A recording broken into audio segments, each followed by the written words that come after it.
آیت نمبر 16 وَجَاءُوا أَبَاهُمْ عِشَاءً يَبْكُونَ، اور رات کو وہ سب اپنے باپ کے پاس روتے ہوئے پہنچ گئے۔ آیت مبارکہ میں عشاء کا لفظ آ رہا ہے، اور یہ محض ایک لفظ نہیں ہے بلکہ یہ ایک کیفیت کا نام ہے کہ کسی بھی ماں باپ کو اگر رات کے وقت میں جب کہ سائے رات کے پھیل رہے ہوں اور انہیں یہ خبر دی جائے کہ اب آپ کا بچہ جو ہے وہ باقی نہیں رہا یا وہ اغوا ہو گیا ہے، تو ان ماں باپ کے دل کے اوپر کیا گزرتی ہے۔ تو گویا کہ اندر کی جدائی، غم اور دکھ اور جو اذیت ہے اس کو ایک ظاہر کے منظر کے ساتھ بیان کیا گیا ہے، رات کے منظر کے ساتھ۔ اور ایک معنی یہ بھی بیان کیا جاتا ہے کہ وہ بھائی عشاء کے وقت میں کیوں روتے روتے آئے، اس وجہ سے کہ اب رات ہے، انہیں ڈھونڈا نہ جا سکے۔ تو یہ بھی ان کی ایک سنگ دلی اور بے رحمی تھی۔ اب وہ یہ سوچ ہی نہیں رہے تھے کہ اس بچے پہ وہ رات کیسے گزرے گی اور ان ماں باپ کے اوپر وہ رات کیسے گزرے گی۔ تو عشاء کا لفظ یہاں پہ بڑا اہم ہے۔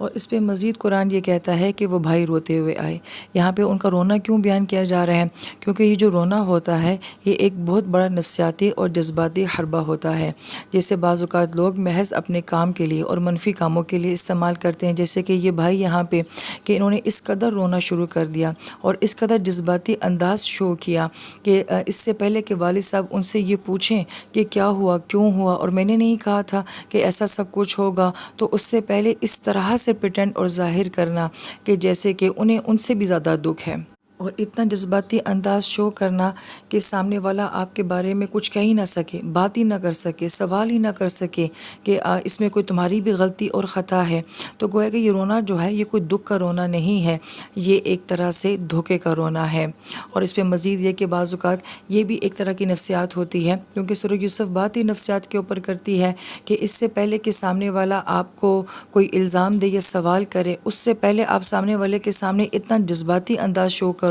کہ اس کو لگے کہ جیسے میں غلط ہوں اور سامنے والا صحیح ہے۔ تو گویا کہ یہاں پہ یہ بھائی بھی ایسا ہی انداز اختیار کر رہے ہیں کہ یعقوب علیہ السلام ان سے پوچھیں ہی نہ کہ کیا ہوا، کیسے ہوا، اور انہیں لگے کہ شاید میں ہی غلط سوچ رہا ہوں ان کے بارے میں، یہ تو بالکل سچے ہیں۔